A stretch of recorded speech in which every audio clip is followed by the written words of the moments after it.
زہر بھی دیا گیا، اس کے اثرات بھی ہوئے، جادو کیا گیا، اس کے اثرات بھی ہوئے، آپ پر حملہ کیا گیا، آپ زخمی بھی ہو گئے، اور اتفاقاً ایک مرتبہ خود بھی زخمی ہو گئے، گھوڑے سے گر گئے اور آپ کی ٹانگ زخمی ہو گئی، 1 مہینے تک بیٹھ کر کے آپ نے نماز پڑھی ہے، گویا اس کا مطلب یہ ہے کہ بیماری کی ساری قسمیں آپ نے فیس کی ہیں۔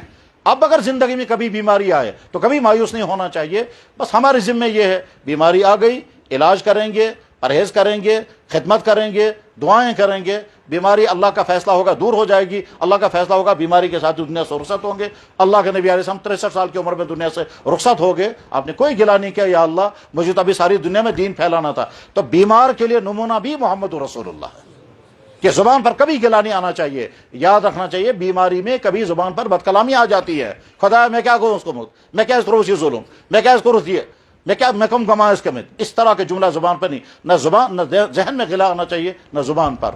اور آخری بات یہ ہے کہ دنیا میں انسانوں کو انسانوں کے ساتھ زندگی گزارنی ہے، ماں باپ کے ساتھ، بیوی بچوں کے ساتھ، بھائیوں بہنوں کے ساتھ، پڑوسوں کے ساتھ، دوستوں کے ساتھ، کمپنیاں ہر ایک کی الگ الگ ہیں، ماں باپ کے ساتھ رہنا ہے، بھائیوں کے ساتھ رہنا ہے، بیویوں کے ساتھ رہنا ہے، کسٹمروں کے ساتھ رہنا ہے، دفتر میں اپنے کولیگوں کے ساتھ رہنا ہے، ماتحتوں کے ساتھ رہنا ہے، ہر آدمی انسانوں کے ساتھ زندگی گزارے گا۔ اب ہمارا رویہ انسانوں کے ساتھ کیا ہونا چاہیے؟ محمد رسول اللہ نمونہ ہے۔ آپ علیہ السلام میں والدین تو تھے ہی نہیں آپ کے، اس لیے ہم نہیں کہہ سکتے کہ اللہ کے نبی نے والدین کے ساتھ کیا سلوک کیا، لیکن آپ نے جو کچھ بتایا اس سے زیادہ بہتر اولاد کو کوئی میسج نہیں دے سکتا کہ ماں باپ کے ساتھ کیا کرنا چاہیے۔ آپ کی اولادیں ہیں، حضرت زینب 4 بیٹیاں ہیں، 3 بیٹے تھے، بیٹے تو بچپن سے دنیا سے رخصت ہو گئے، بیٹیاں زندہ میں رہیں، تو اپنی بیٹیوں کے ساتھ آپ کا رویہ کیسا تھا، اپنے دوستوں کے ساتھ، یہاں تک کہ اپنے دشمنوں کے ساتھ کیسا رویہ تھا؟ نمونہ محمد رسول اللہ صلی اللہ علیہ وسلم۔ ایک حدیث سنا کے بعد ختم کرتا ہوں، اللہ کے نبی علیہ السلام کا ارشاد مبارک ہے، بخاری میں حدیث ہے، آپ نے فرمایا اب غزر الرجال الی اللہ العلد الخصم، اللہ کی نظر میں بہت قابل نفرت ہے وہ انسان، اللہ فرماتے مجھے بہت زیادہ بغض ہے اس انسان سے جو انسان العد الخصم ہوگا۔ العد الخصم ایسا انسان جس کا رویہ، جس کا بیہیویئر، جس کا طرز عمل اتنا خراب ہو کہ ہر انسان اسے دور رہنا چاہتا ہے، ہر انسان اپنے آپ کو اس سے بچاتا ہے، ہر انسان کہتا ہے بھائی اس سے تو دور رہنا ہی بہتر ہے، یہ بہت خراب انسان ہے۔ تو اللہ کے نبی علیہ السلام نے فرمایا کہ اللہ کہتے ہیں مجھے بھی اس سے نفرت۔ اس کے مطلب کیا ہے؟ اس حدیث کا اپوزٹ مفہوم یہ ہے کہ اللہ کے نبی یہ چاہتے ہیں کہ میرا امتی باپ اگر ہے تو بہترین باپ بن کر کے دکھاؤ کہ تمہاری اولاد کہنی چاہیے جیسا ہمارا اچھا باپ ہے ایسا کسی کا نہیں، تم اولاد ہو تو تمہارے والد کہنا چاہیں جتنا اچھا میرا بیٹا ہے اتنا کسی کا بھی نہیں، تم بھائی ہو تو تمہارے بھائیوں کے ساتھ رویہ ایسا ہونا چاہیے کہ بھائی کہنا چاہے جتنا اچھا میرا بھائی، یعنی اچھے باپ، اچھا بھائی، اچھا شوہر، اچھا دوست، اچھا کسٹمر، اچھا دکاندار، اچھا افسر، اچھا کلیگ، اچھے بنو، اتنے اچھے بنو کہ کسی کو تم سے کوئی گلہ نہ ہو۔ محمد رسول اللہ اس کے لیے نمونہ ہے۔